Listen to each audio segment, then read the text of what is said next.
So, in continuing our discussion on performance management, one of the key factors that we need to pay attention to is how do we give feedback to our employees?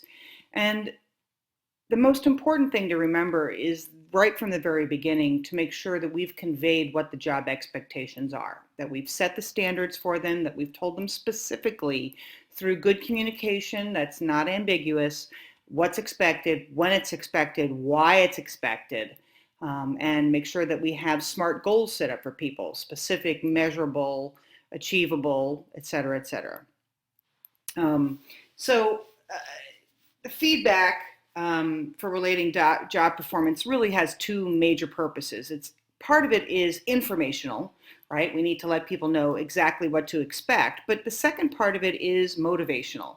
Our goal is to get them excited and motivated to continue to do high performance or to turn things around and achieve high performance if they've not been performing well. We want to make sure they get very detailed, specific feedback about the behaviors that they're engaging in and giving them specific guidance on how to turn things around. Now, good coaching, as we'll get into, isn't really about giving people answers, but helping them to come to those answers themselves. But we do want to make sure that the feedback we're giving is explicit. This is a problem. This is not a good behavior. This is a concern for the company because it's not going to end up in good profitability for us, whatever that might be. The other things that you need to be aware of in giving feedback is trying to assess the ratees, the reactions. We want to be careful of not committing what we call the fundamental attribution error, which is when I'm looking at my employee and I see that performance is not good, I should not be assuming every single time that they're the cause for that poor performance. A lot of times there are situational factors that are outside the scope of their job that means that they can't control every aspect of their job. They can't control every aspect of performance. And there are times when there are extenuating circumstances that affected their ability to succeed, and we have to address that. And there are other aspects that we need to account for, which is maybe me as the manager, maybe I dropped the ball. Maybe I didn't provide all the information and the resources and the support that I was supposed to. So part of giving this good feedback is recognizing, first of all, not to engage in that fundamental attribution error, to always assume that the employee is to blame. But we also need to make sure that we hold the employee accountable because it's very easy for them to get caught up in the self-serving bias. Well, it's not my fault, it's everybody else's fault. The truth is somewhere in between the two, right? You know, that it may be a combination of poor effort or poor training or poor resources or any number of factors. So we shouldn't blame the employee outright for all the problems. We need to investigate that, but the employee also needs to own when they make mistakes. And so we don't want to encourage self-serving biases. That's not going to help either. The next issue is regarding, what our objectives are, and again, making sure that we are clear about what the objectives are in the appraisal, but also taking into account, again, as I said, some of the situational factors that are going on out there that may affect whether or not the person was able to accomplish the tasks that they set out to accomplish.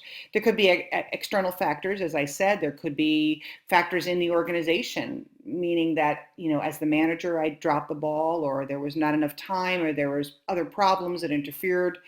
But we need to investigate that. So we need to be very clear when we're thinking about what the goal was, what the appraisal is saying relative to the stated examples. We've got to make sure we're taking into account those situational factors. So in giving the feedback, we need to pay attention to, obviously active listening, good communication. We want to make sure we're attending to our nonverbal skills, right? And we've already practiced a lot of this, but we want to make sure that our nonverbal is in alignment with our words. And we want to make sure, even if we're not speaking and we're just listening, that our nonverbal says we're interested and we're paying attention.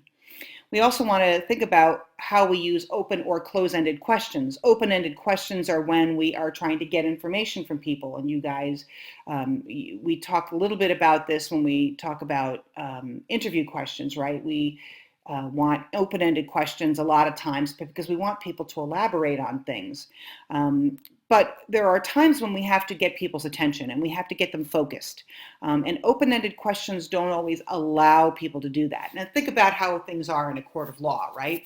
The defense attorney always wants open-ended questions because they want the plaintiff, not the plaintiff, the defendant, to be able to explain what happened and why, and give lots of information. Alternatively, the prosecuting attorney wants closed-ended questions. Yes or no, did you do this? Yes or no, did this happen? Yes or no, how did that work? And you see this, obviously, we've seen it on TV. If you've ever been in court, you've seen the same behaviors. When we want people to elaborate, we give them open-ended questions, but we want them focused. And we want to be able to, we don't want detail. We just want yes or no's, and we work on close-ended questions. And we use close-ended questions not just for focusing people, but also for clarity, right? We want to get clear. Did you do this, yes or no? Well, yes, I did. Okay, well, now that we understand this, so how do we go about fixing the problem? Paraphrasing is also important. It's not enough to say that we heard somebody, but we also want to paraphrase something back so that we are clear what we are saying, what we are hearing, and making sure that people understand the context and understand the actual intent behind the statements. And so it's not a problem to say, okay, I just want to make sure I'm clear about what you're asking. And so we can ask for clarity on that. And if we're wrong, then that person can come back and explain it differently, and hopefully we'll be able to get the information that we need communicated properly. It's also really important to acknowledge feelings, particularly when you're giving people feedback and performance appraisals. Feelings and emotions are going to run very high. So acknowledging those emotions is going to be really important. It sounds like you're angry. It sounds like you're feeling very stressed. It sounds like you're very disappointed in yourself. Acknowledging that helps to break the ice. This is it's part of the issue of self-disclosure. When you are able to identify the emotions in the room, that's also in some ways disclosing something about yourself, that you're recognizing the emotions, that you are willing to show empathy for the individual in front of you. You want to make sure, though, that you're sincere about this.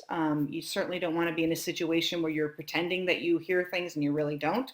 And that kind of goes back to some of our discussions on active listening, right? So active listening and giving feedback, these things have to go hand in hand, because in order to give good feedback, you also need to be able to listen to what the individual has to say, and make sure that it's an engaging two-way conversation. Cultural sensitivity is also important, and I know we've also talked about this a little bit in the discussion on communication, that we need to recognize how different cultures will communicate, how comfortable different cultures are with power distance or body space, or proxemics as we call them, all those different factors. So again, be careful particularly if you're dealing with a global workforce, how you're addressing people, males versus females in the workplace, what language is appropriate, which is not appropriate. We want to make sure that we are being respectful in the context. So going back to what I was saying before about those situational factors, particularly as we're setting the objectives for our performance appraisal, we also have to recognize that there are factors that are going to influence how we interpret whether or not someone accomplished the objectives set out for themselves. And so there's a lot of factors we need to take into account. Equipment breakdown, low quality materials, a lack of equipment, poor instruction, inability to get the raw materials you need, a lousy supervisor, insufficient time. And you can look at this list, and it's a pretty exhaustive one. I'm sure there are more items that we could add to this list, but this gives you a really good sense of the things that you need to pay attention to that may be missing when it comes to performance. And so if someone is not getting the resources they need, how can you judge them for poor performance if you never gave them the resources they need? And I've worked in jobs like that too, where my boss is like, yes, you need to know how to do this, but I'm not going to teach you how to do it. Well, great, that doesn't help me much, right? The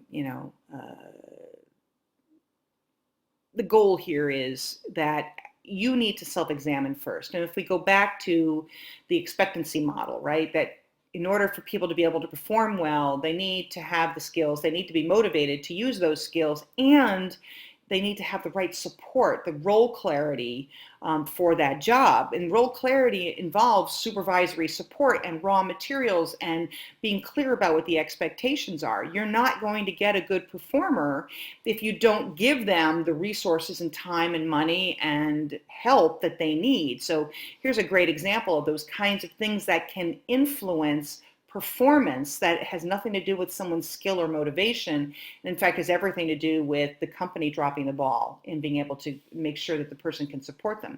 And there are some things that even it's not about the company dropping the ball, right? Equipment can break down. Something as egregious as 9/11 can happen, right? And suddenly the companies that you used to depend on for resources are no longer there because they're gone because of the terrorist attack. So all those sorts of things are things to pay attention to.